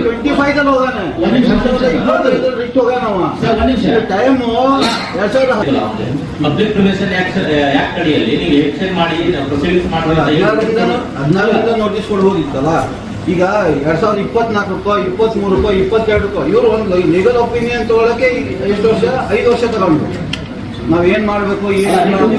ನಮ್ಮಲ್ಲಿ ನೋಟಿಸ್ ಕೊಟ್ಟು ಈ ಸಭೆಗೆ ಸಂಬಂಧಪಟ್ಟ ಒಂದು ವಿಶೇಷ ಸಭೆ ಸೇರಿದೆ ಅಂತ ನಮ್ಮಲ್ಲಿ ಕೇಳ್ಕೊಳ್ತೀವಿ. ಆದರೆ ಅದು ನಮ್ಮಿಂದ ಸಾಧ್ಯ ಆಗಲಿಲ್ಲ. ನೀವು ಸಾಮಾನ್ಯ ಸಭೆಯಲ್ಲೇ ಸೇರಿಸಿ ಅದನ್ನು ಇವತ್ತು ಕರೆದಿದ್ದೀವಿ. ಒಳ್ಳೆಯದು. ಯಾಕಂದ್ರೆ ಈ ವಿಷಯದ ಬಗ್ಗೆನೇ ಸುದೀರ್ಘ ಚರ್ಚೆ ಆಗಬೇಕಂತ ಮುನ್ಸಿಪಾಲಿಟಿಯನ್ನ ಮಾಡಿದಂಥ ರಾಜ್ಯದಲ್ಲಿ ನಗರಸಭೆಗಳಲ್ಲಿ ಈ ನಗರಸಭೆಗೆ 7 ವರ್ಷದ ಹಿಂದೆ ಚುನಾವಣೆಯಾಗಿ ತಮ್ಮ ಪಕ್ಷಕ್ಕೆ ಶಿರ್ಸಿ ನಗರದ ನಾಗರಿಕರು ಸಂಪೂರ್ಣ ಬಹುಮತವನ್ನು ನೀಡಿದರು. 17 ಜನರನ್ನ ಆಯ್ಕೆ ಮಾಡಲಿಕ್ಕೆ ನಮಗೆ ಅವಕಾಶ ಕೊಟ್ಟರು. ಅದರ ಜೊತೆ ನಂತರದಲ್ಲಿ 1-2 ಜನ ಪಕ್ಷೇತರ ಸದಸ್ಯರನ್ನು ಕೂಡ ಸೇರಿಸಿಕೊಂಡು 19 ಜನ ಸದಸ್ಯರು ಕೂಡಿ ಅಧಿಕಾರವನ್ನು ನಡೆಸ್ತಾ ಇದ್ದಾರೆ. ಈ ಆಡಳಿತದಲ್ಲಿ ನಾವು ಬಹಳ ದಿವಸದಿಂದ ನೋಡ್ತೀವಿ, ಕಳೆದ 5 ವರ್ಷದಿಂದ ಆರೋಪಗಳ ಮೇಲೆ ಆರೋಪ. ಶಿರ್ಸಿ ನಾಗರಿಕರು, ಹಿರಿಯ ನಾಗರಿಕರಿರ್ಬೋದು, ಕೂಲಿ ಕಾರ್ಮಿಕರಿರ್ಬೋದು, ಪಾನಲ್ಲಿ ವ್ಯಾಪಾರಸ್ಥರಿರ್ಬೋದು, ಎಲ್ಲ ಕಂಡಲ್ ನಗರಸಭೆ ಬಗ್ಗೆ ತುಚ್ಛವಾಗಿ ಮಾತಾಡುವಂತ ಒಂದು ಪದಗಳನ್ನು ನಾವು ನೋಡ್ತಾ ಇದ್ದೀವಿ. ನೀವು ಆಡಳಿತವನ್ನು ನಡೆಸ್ತಾ ಇರೋರಿಗೆ ಎಷ್ಟು ಮಾತಾಡ ಪದಗಳನ್ನು ನಾವು ಶಿರ್ಸಿ ನಾಗರಿಕರಿಂದ ಕಾಣ್ತಾ ಇದ್ದೀವಿ. ಅದಕ್ಕೆ ಏನ್ ಕಾರಣ, ತಾವು ಯಾವ ರೀತಿ ಆಡಳಿತ ನಡೆಸ್ತಿದ್ದೀರಿ ಅನ್ನೋ ಬಗ್ಗೆ ನೀವು ಕಡೆಗೆ ನಮಗೆ ಸಂಪೂರ್ಣವಾಗಿ ಹೇಳ್ಬೇಕು. ಈಗ ಮುಂದೋಗಿ ಹೇಳ್ಬೇಕಂದ್ರೆ ಒಂದು ಪೈಪ್ಲೈನ್ ಕಳ್ತನ ಪ್ರಕರಣ ಆಯ್ತು. ಆ ಪ್ರಕರಣದಲ್ಲಿ ನಾವು ಕೆಲವು ಸದಸ್ಯರು ಬಂದು ಹಿಂದಿನ ಕಮಿಷನರು ತಾವು ಇರ್ಬೇಕಾದ್ರೆ ಅದ್ರ ಬಗ್ಗೆ ಸ್ವಲ್ಪ ಕೇಳಿದವಾಗ ತಾವು ಎಲ್ಲ ಡಾಕ್ಯುಮೆಂಟ್ ಸರಿ ಇದೆ ಅದಿದೆ ಅಂತ ನಗಾಡ್ತಾ ಅದನ್ನ ಜಾರಿಸ್ಬಿಟ್ರು. ಅದು ದಿವಸ ಬೆಳೀತಾ ಇಡೀ ನಗರಸಭೆ ಎಲ್ಲಾ ಸದಸ್ಯರು ನಗೆಪಾಟಿ ಬೀಳುವಂತ ಪರಿಸ್ಥಿತಿ ಬಂದ್ಬಿಟ್ಟು ಇಡೀ ಊರು ಜನ ನಮ್ಮನ್ನು ನೋಡಿ ನಗೆಯುವಂತ ಪರಿಸ್ಥಿತಿ ಬಂತು. ನಾವು ಪತ್ರಿಕೆಗಳ ಮುಂದೆ ಹೇಳಿದ್ವಿ, ಪತ್ರಿಕೆಗಳು ಸಿಕ್ಕವು ನಮ್ಗೆ ಕೇಳಿದ್ರು. ಅಷ್ಟ್ರ ಮಧ್ಯೆ ತಮ್ಮ ಪಕ್ಷದ ಅಧ್ಯಕ್ಷ ನಮ್ಮ ಸದಸ್ಯರು ಕೂಡ ಹೌದು ಪತ್ರಿಕಾಗೋಷ್ಠಿಗೆ ಕರೆದ್ರು. ಪತ್ರಿಕಾಗೋಷ್ಠಿಯಲ್ಲಿ ಎಲ್ಲರ ಸದಸ್ಯರನ್ನು ಕೂರಿಸ್ಕೊಂಡು ಪತ್ರಿಕಾಗೋಷ್ಠಿಗೆ ಗಂಟಾಘೋಷವಾಗಿ ಟೇಬಲ್ ಅಂತ ಹೇಳಿದ್ರು. ಆರೋಪಿಗಳು ಯಾರು ಅವರನ್ನ ಹೊರಗೆ ಬಂದ್ರೆ ನಾವು ಅವರನ್ನು ಕೂಡ ಕ್ರಮ ತಗೊಳ್ತೀವಿ, ನಾವು ಅದ್ರ ಬಗ್ಗೆ ತೀಕ್ಷ್ಣ ಕ್ರಮ ತಗೊಳ್ತೀವಿ. ಅವ್ರು ಯಾವ ರೀತಿ ಕ್ರಮ ತಗೊಂಡ್ರು ಅದು ನಮಗೆ ಗೊತ್ತಿಲ್ಲ, ನಮಗೆ ಸಂಬಂಧಪಟ್ಟ ವಿಷಯನೂ ಅಲ್ಲ. ಅವ್ರ ಪಕ್ಷದ ನಿರ್ಧಾರ, ಇದು ನಿರ್ಧಾರ. ನಾವು ಸಾರ್ವಜನಿಕವಾಗಿ ನಾವು ಏನು ಹೇಳ್ಬೇಕು ಅದನ್ನು ನಾವು ಹಿಂದೂ ಹೇಳ್ತೀವಿ, ಈಗ ಹೇಳ್ತೀವಿ.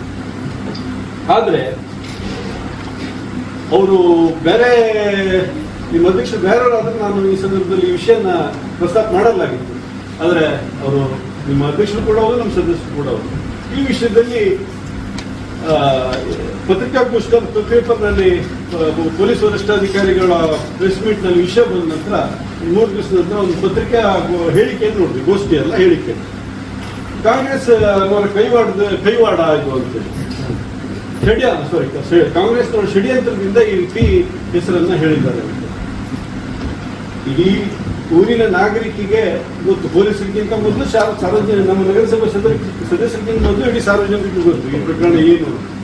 ಇದರಲ್ಲಿ ಕಾಂಗ್ರೆಸ್ ಸದಸ್ಯರ ಕೈವಾಡ ಏನು ಅಂತೇಳಿ ನಾನು ಕೇಳಲಿಕ್ಕೆ ಬಯಸ್ತೇನೆ ಅವರಿಗೆ, ಮತ್ತೆ ನಿಮಗೂ ಕೇಳಲಿಕ್ಕೆ ಬಯಸ್ತೇನೆ. ಅಥವಾ ನಾವೇ ಕೈಯಾಗಿ ಹಿಡ್ಕೊಂಡು ಪೈಪ್ ಕಿತ್ತವ್ರ ಕೈ ಕೊಟ್ವು, ಅಥವಾ ನಾವೀಗ ಲೋಕಾಯುಕ್ತ ದಾಳಿಯಲ್ಲೂ ದುಡ್ಡು ತಗೊಂಡ್ರು ದುಡ್ಡು ನಾವೇ ಕೊಟ್ಟವು ಅನ್ನೋದನ್ನ ನೀವು ಇಲ್ಲಿ ಅವರು ಹೇಳ್ತೀರೋ ನೀವು ಹೇಳ್ತೀರೋ ನಮ್ಗೆ. ಯಾಕಂದ್ರೆ ಇದು ಸಾರ್ವಜನಿಕವಾಗೇ ಬರಬೇಕು. ಆಯ್ತು ಅಧ್ಯಕ್ಷರೇ, ಪೈಪ್ಲೈನ್ ಪ್ರಕರಣ ಅಲ್ಲಿಗೆ ಬಿಟ್ಟು ಇನ್ನೇನು ಪೈಪ್ಲೈನ್ ಪ್ರಕರಣದಲ್ಲಿ ಜಾಮೀನು ತಗೊಂತ ಇದ್ದಾರೆ ಅಂತ ಹೇಳಿ ಎಲ್ಲ ಬಂತು. ಜಾಮೀನು ಇನ್ನೂ ಸಿಕ್ಕಿಲ್ಲ. ಅಷ್ಟರ ಮಧ್ಯೆ ನಾವೆಲ್ಲಾ ಸದಸ್ಯರು ಸೇರಿ ಸರ್ವೆ ನಂಬರ್ 73 ನಮ್ಮ ಒಂದು ಶಿರ್ಸಿ ಒಂದು ಸುಂದರ ನಗರಸಭೆ ಕಟ್ಟಡ ಆಗಬೇಕು, ಆಡಳಿತ ಭವನ ಆಗಬೇಕು ಅಂತ ಎಲ್ಲಾ ಸದಸ್ಯರು, ನಿಮ್ಮ ಸದಸ್ಯರು ನಮ್ಮ ಸದಸ್ಯರು ಎಲ್ಲರೂ ಸೇರಿ ಒಂದು ದೃಢ ನಿರ್ಧಾರ ಮಾಡಿ ಒಂದು ಜಾಗವನ್ನು ಅತಿಕ್ರಮಣವನ್ನು ಖುಲ್ಲಾಪಡಿಸಿ ಮಾಡ್ಬೇಕಂತೇಳಿ ನಿರ್ಧಾರ ಮಾಡ್ಬೇಕು. ಆಯ್ತು, ಅದೇನು ಪ್ರೊಸೀಡಿಂಗ್ಸ್ ಮಾಡ್ಬೇಕಂತ ನಮ್ಮ ಕಾನೂನು ಸಲಹೆ ಮಾಡುವಂತ ಕೇಸ್ ಹೊತ್ತವರು ಹೇಳಿದ್ರು. ಕಮಿಷನರ್ ಪ್ರೊಸೀಡಿಂಗ್ಸ್ ಮಾಡಿ ಅದನ್ನು ಖುಲ್ಲಾಪಡಿಸ್ತೀವಿ. ನಾವು ಅದಕ್ಕೆ ವೇಟ್ ಮಾಡ್ತೀವಿ. ಅದ್ರ ಮಧ್ಯ ಒಂದು ಘಟನೆ ನಡೆದೋದು. ಏನು ಅತಿಕ್ರಮಣಗಾರ ಇದ್ದಾನೆ ಅವನ ಜೊತೆ ಒಳ ಒಪ್ಪಂದ ಮಾಡಿಕೊಂಡು ನಮ್ಮ ಅಧಿಕಾರಿಗೂ ಹಿಡಿದು ನಿಮ್ಮ ಪಕ್ಷದ ಮಾಜಿ ಅಧ್ಯಕ್ಷರು, ನಿಮ್ಮ ಪಕ್ಷದ ಸದಸ್ಯರು ಜೊತೆಗೂಡಿ ಅವ್ರ ಹತ್ರ ಏನು ಒಪ್ಪಂದ ಮಾಡ್ಕೊಂಡಿದ್ರು ಗೊತ್ತಿಲ್ಲ, ಹಣ ಅವನ ಹತ್ರ ಒಪ್ಪಂದ ಮಾಡ್ಕೊಂಡು ಹಣ ಪಡಿಬೇಕಾದ್ರೆ ಕೈಯಲ್ಲಿ ಸಿಕ್ಕಾಪಟ್ಟೆ. ಅವ್ರಿಗೆ ಸ್ಪಷ್ಟವಾದ ನೀವು ನಮಗೆ ಉತ್ತರ ಇವತ್ತೇ ಕೊಡಬೇಕು. ನಾವು ಸ್ಪಷ್ಟ ಉತ್ತರ ಬಂದಿದ್ರೆ ನಾವು ಇವತ್ತು ಸಭೆಯಿಂದ ಹೇಳಲ್ಲ ಅಂತ ಹೇಳಿ ವಿಷಯನ ನಮಗೆ ಮಂಜೂರು ಮಾಡಿ ನಾವು 2 ಸಲ ಒಂದ್ಸಲ ಟೆಂಡರ್ ಕರೆದ್ರು ಯಾರು ಬರ್ಲಿಲ್ಲ. ಈಗ ಇನ್ನೊಂದ್ಸಲ ಟೆಂಡರ್ ಕರೆದೇವೆ, ಯಾರಾದ್ರೂ ಬಂದ್ರೆ ಆಯ್ತು, ಇಲ್ಲ ಅಂದ್ರೆ ನಾವು ಅದನ್ನ ಚಾವಿ ಓಪನ್ ಮಾಡಿಸಿ ಉಚಿತ ಶೌಚಾಲಯ ಅಂತ ನಾವು ಕೊಡ್ಬೇಕಾಗ್ತದೆ, ನಾವೇ ಮೇಂಟೈನ್ ಮಾಡ್ಬೇಕಾಗ್ತದೆ. ಅಧ್ಯಕ್ಷರೇ, ಇದಕ್ಕೆ ನಾನು ಒಪ್ಪಲ್ಲ. ಈ ನಮ್ಮ ಎದುರು ಶೌಚಾಲಯ ಇಲ್ಲಿ ನಗರಸಭೆ ಎದುರು ನನಗೆ ಕಾಣ್ತಾ ಇದೆ ಶೌಚಾಲಯ. ಜಾತ್ರೆಯಲ್ಲಿ ಕಳೆದ ಜಾತ್ರೆಯಲ್ಲಿ ನಿರ್ಮಾಣ ಆದ ಶೌಚಾಲಯ ಅದು ಓಪನ್ ಎಲ್ಲಿದೆ? ಇಲ್ಲಿ ಚಾವಿ ಇಲ್ಲಿಂದಲೇ ಕಾಣ್ತಾ ಉಂಟು ಚಾವಿ. ಇಡೀ ಎದುರಿಂದೆಲ್ಲ ಇಡೀ ಊರಲ್ಲಿ ಇದೆ. ಇದೇ ಪರಿಸ್ಥಿತಿ ಇದೆ, ಎಲ್ಲೂ ಇಲ್ಲ. 2 ವರ್ಷ 3 ವರ್ಷ ಚಾವಿ ಹಾಕೊಂಡಿವಿ. ನೀವು ಹಾರಿಕೆ ಉತ್ತರ ಕೊಡ್ಬೇಡಿ. ಇವಾಗ ಏನ್ ಮಾಡ್ತೀರಿ ಅನ್ನೋದು ಸ್ಪಷ್ಟವಾಗಿ ಇಲ್ಲ, ನಮ್ಮ ಹತ್ರ ಮಾಡೋಕ್ಕಾಗಲ್ಲ ಅಂತ ಒಪ್ಕೊಂಡು ಕೂತ್ಬಿಡ್ರಿ. ನಾವು ನಮ್ಗೆ ಬರ್ದೇ ಇರೋದು. ಬಾಕಿದೆಲ್ಲ ಶೌಚಾಲಯ ಓಪನ್ ಮಾಡ್ತಾ ಇದ್ದೀವಿ, ರೆಗ್ಯುಲರ್ ಆಗಿ ನಡೀತಾ ಉಂಟು. ನೀವು ನಮಗೆ ಸಭೆ ಕರೀಲಿಲ್ಲ. ಸಭೆನ ನಾನು ಆಸ್ ಅ ಅಧ್ಯಕ್ಷರಾಗಿ ನಮ್ಗೆ 15 ನಿಮಿಷ ಕಾಲಾವಕಾಶ ಉಂಟು, ಅದರಲ್ಲಿ ಕರಿತೀನಿ ಅಂತ ಹೇಳಿದ್ರೆ ಅದರ ಪ್ರಕಾರ ನಾನು ಸಾಮಾನ್ಯ ಸಭೆಗೆ ಕರೆದೇನೆ ನಿಮ್ಗೆ ಚರ್ಚೆ ಮುಕ್ತ ಅವಕಾಶನೂ ಕೊಡ್ತಾ ಇದ್ದೇನೆ, ನೀವು ಚರ್ಚೆ ಮಾಡ್ಬೋದು. ಈ ಕೇಸ್ ಯಾವ ಹಂತದಲ್ಲಿದೆ ಅನ್ನೋದು ಡೀಟೇಲ್ ರಾಜೇಶ್ ಅದು ಎಲ್ಲ ಸದಸ್ಯರಿಗೆ ಕೇಸ್ ಯಾವ ಹಂತದಲ್ಲಿದೆ ಅದೊಂದು ಲಾಯರ್ ಇಂದ ನಾನಿಂತ ಒಂದು ಮಾಹಿತಿ ತಲಾಟಿ ಅದನ್ನ ಸಭೆಗೆ ನಾನು ತಿಳಿಸ್ತೀನಿ ಅಂತ ನಾನು ಹೇಳಿದ್ದೆ. ಕಳ್ಸಲ ನೀವೆಲ್ಲ ಬಂದು ಕೇಳಿದಾಗ ಅದಕ್ಕೆ ನಾನು ಮಾಹಿತಿ ಕೊಟ್ಬಿಡ್ತೇನೆ, ನಾನು ಚರ್ಚೆ ಮಾಡ್ಬೋದು. ಒಂದು 2007ಕ್ಕೆ ಸೂಟ್ ಫೈಲ್ ಮಾಡಿದ್ದಾರೆ. ಅವಾಗ ಯಾರ ಸರ್ಕಾರ ಇತ್ತು, ಯಾರ ಆಡಳಿತ ನಮ್ಗೆ ಗೊತ್ತಿಲ್ಲ. ಆದರೆ ಡಿಸ್ಪೋಸಲ್ ಅಂದರೆ ಜಜ್ಮೆಂಟ್ ಆಗಿದ್ದು 14/1/2016ಕ್ಕೆ. 2016ಕ್ಕೆ ಕೋರ್ಟಿಂದ ಆರ್ಡರ್ ಆಯಿತು, ನೀವು ಪೊಸೆಷನ್ ತೊಗೊಂಡು ನಿಮ್ಮ ಇದ್ರ ಪ್ರಕಾರ ನೀವು ಏನೋ ಇದು ಮಾಡಿ ಅಂತ. 2016ರಿಂದ ಅಂದರೆ 2025 ಅಂದರೆ 9 ವರ್ಷ ಏನು ಮಾಡಿದ್ರು ಬೇಕಲ್ಲ. ಈಗ ಅವ್ರದ್ದಿತ್ತು ಇವ್ರದ್ದಿತ್ತು ಅದು ಬಿಡಿ. 2016ಕ್ಕೆ ಆರ್ಡರ್ ಆದಮೇಲೆ ಏನು ಮಾಡಿದರು? ಅವಾಗಿನ ಅಧ್ಯಕ್ಷರು ಯಾರಿದ್ರು, ಅವಾಗ ಕಮಿಷನರ್ ಯಾರಿದ್ರು, ಅದು ಬೇಕಲ್ಲ. ಈ 9 ವರ್ಷ ಹೇಳ್ಕೊಂಡು ಅದ್ರ ನಡುವೆ ಯಾವುದು ಕೇಸಸ್ ಏನೋ ಹಾಕಲಿಲ್ಲ ಅವರು. ಅಂದ್ರೆ ಅವತ್ತಿಂದ ಅಡ್ಜಸ್ಟ್ಮೆಂಟೇ ನಡೆದಿದೆ ಅಂತ ಅರ್ಥ ಅಲ್ಲ ಇದು. ಆದ್ರೆ ಈಗ ವಿರೋಧ ಹಣ ತಗೊಂಡಿದ್ದಾರೆ, ಇವತ್ತು ಹಣ ತಗೊಂಡಿದ್ದಾರೆ. ಆದರೆ ಪ್ರತಿ ವರ್ಷ 2016, 17, 18, 19, 20, 25 ತನಕ ಅಡ್ಜಸ್ಟ್ಮೆಂಟೇ ಆಗಿ ಅವರು ಅಲ್ಲಿದ್ದಾರಲ್ಲ. 14/1/2016ರಲ್ಲಿ ಆರ್ಡರ್ ಆಗಿದ್ದು. ಅದೇ 14/2016 ವರ್ಷ ಆ ಟೈಮಲ್ಲಿ ಯಾವ ಕಮಿಷನರ್ ಇದ್ರು, ಯಾರ ಅಧ್ಯಕ್ಷರಿದ್ರು, ಉಪಾಧ್ಯಕ್ಷರಿದ್ರು, ಅವ್ರು ಯಾಕೆ ಮುಂದುವರ್ಸ್ಕೊಂಡ್ ಬಂದ್ರು ಇದನ್ನೆಲ್ಲ? ಒಳ ಒಪ್ಪಂದ ಏನಾದ್ರು ಮಾಡ್ಕೊಂಡಿದಾರ? ಅವತ್ತಿಂದನೇ ಆಗಿರ್ಬೋದು.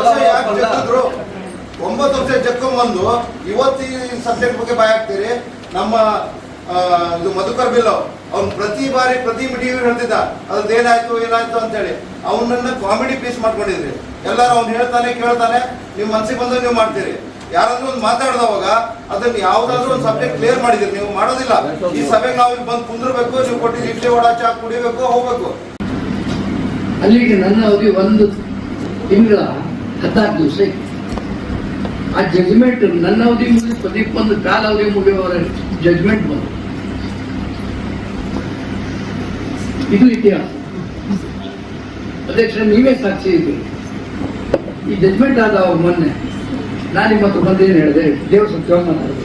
ಕಾಂಗ್ರೆಸ್ ಬಿಜೆಪಿ ಮುಲಾಜಿಗಾಗಲಿ ಒತ್ತಡಕ್ಕಾಗಲಿ ಏನು ಮಾಡಬೇಡ್ರಿ, ಅದನ್ನ ಮಾಡಿಸಿ ಏನು ಆಫೀಸರ್ಸ್ಗೆ ಆರ್ಡರ್ ಮಾಡಲಿ, ಖುಲ್ಲಾ ಮಾಡಲಿ ಅಂತ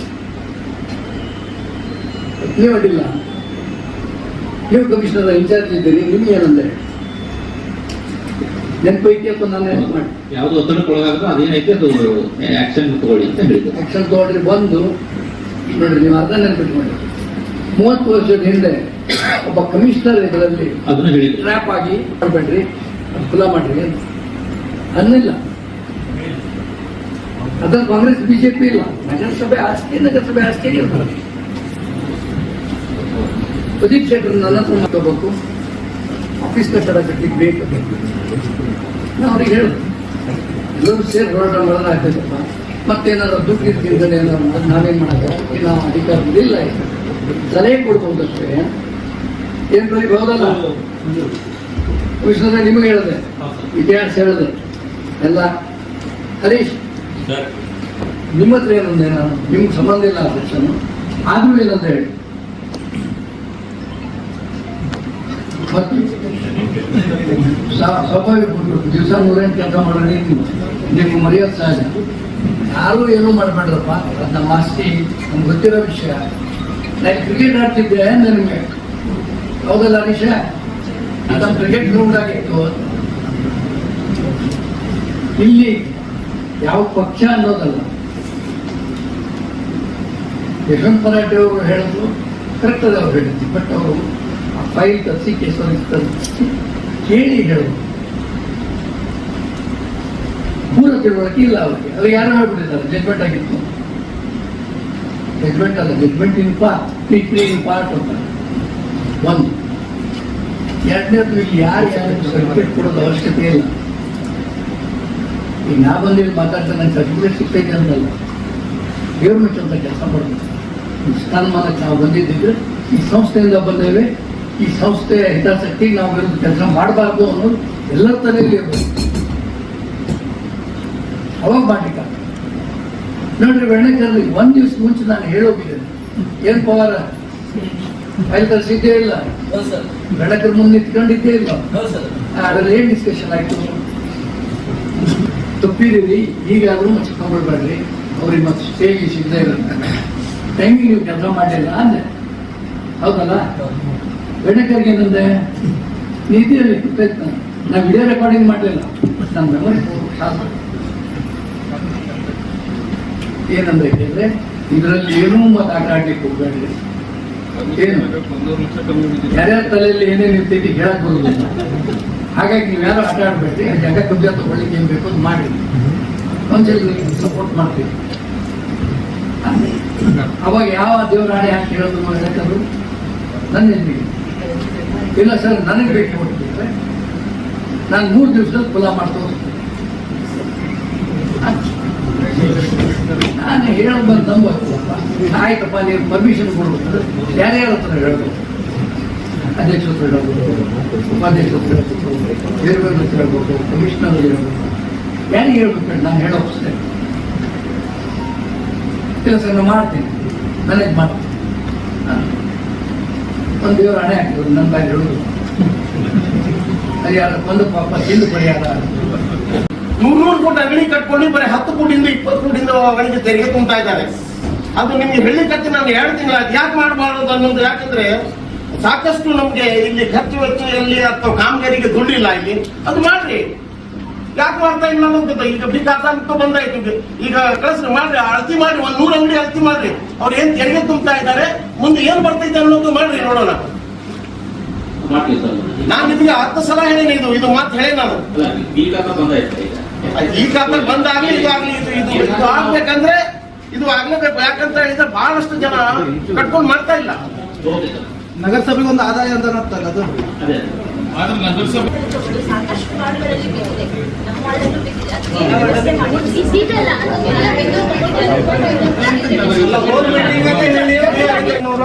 ₹180 ಮೊಬೈಲ್ ಟಾಯ್ಲೆಟ್ ಒಂದು ರಿಪೇರಿ.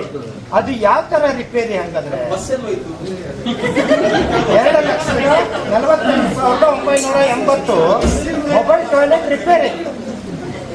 ಏನ್ ರಿಪೇರಿ ಮಾಡಿದ್ರಿ? ಹೊಸದೇ ತಂದು ಹಾಕಿದ್ರ?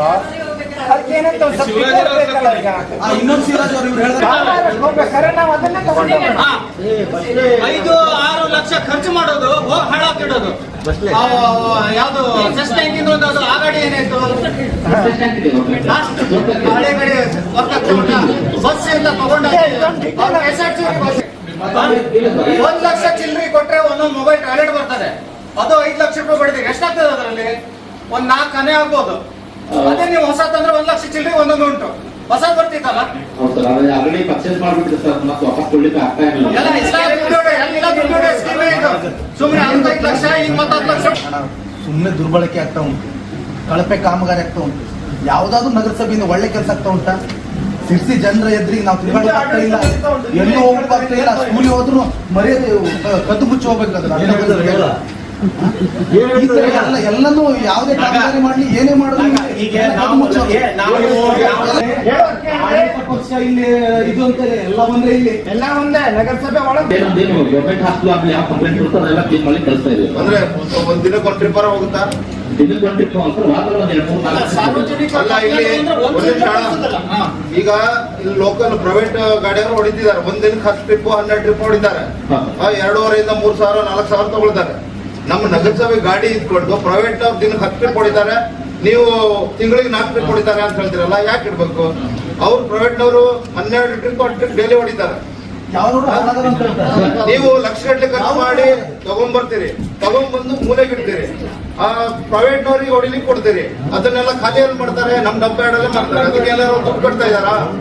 ದುಡ್ಡು ಕಟ್ತಾ ಇದ್ದಾರೆ. ತಿಂಗಳ 10-15 ರೂಪಾಯಿ ಕಟ್ತಾ ಇದ್ದಾರೆ. ಅದೇ 15,000 ಡಬಲ್ ನಮ್ ನಗರಸಭೆ ಇನ್ಕಮ್ ಆಗ್ತೈತಲ್ಲ, ಆ ಗಾಡಿನ ಇದು ಮಾಡಿದ್ರೆ ಅವ್ರಿಗೆ ಯಾಕೆ ಕೊಡ್ಬೇಕು ನೀವು? ಅದೇ ಸರ್, ಈಗ ಮತ್ತೆ ಒಬ್ರು ಡ್ರೈವರ್ ಶಾರ್ಟೇಜ್ ಇದೆ ಸರ್. ಈಗ ಒಂದು ಟೆಂಡರ್ ಆಗಿದೆ, ಡ್ರೈವರ್ನು ತಗೊಳ್ತಾ ಇದ್ದೀವಿ ನಾವು. ಅದಕ್ಕಾಗಿ $5 ಲಕ್ಷ 6 ಲಕ್ಷ ಖರ್ಚು ಮಾಡ್ಕೊಂಡು ನಮ್ಮ ಗಾಡಿ ಮೂಲೆ ಹೊಡೆದಿಡ್ತೀರಿ.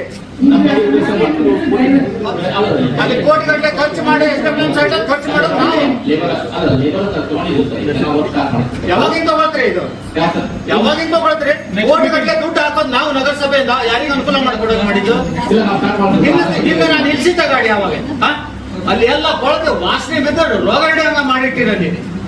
ಆದ್ರೆ ನಮ್ಮ ನಗರಸಭೆ ಗಾಡಿ ಏನಾದ್ರು ಉಪಯೋಗಿಸ್ಕೊಳ್ತಾರ ನೀವು ಅಲ್ಲಿ? ಅದು ಇಲ್ಲಿಗೆ ವಾರ್ತಾ ಪ್ರಸಾರ ಮುಕ್ತಾಯವಾಯಿತು. ಮುಂದಿನ ವಾರ್ತೆಗಳೊಂದಿಗೆ ಸಿಗೋಣ. ನಮಸ್ಕಾರ.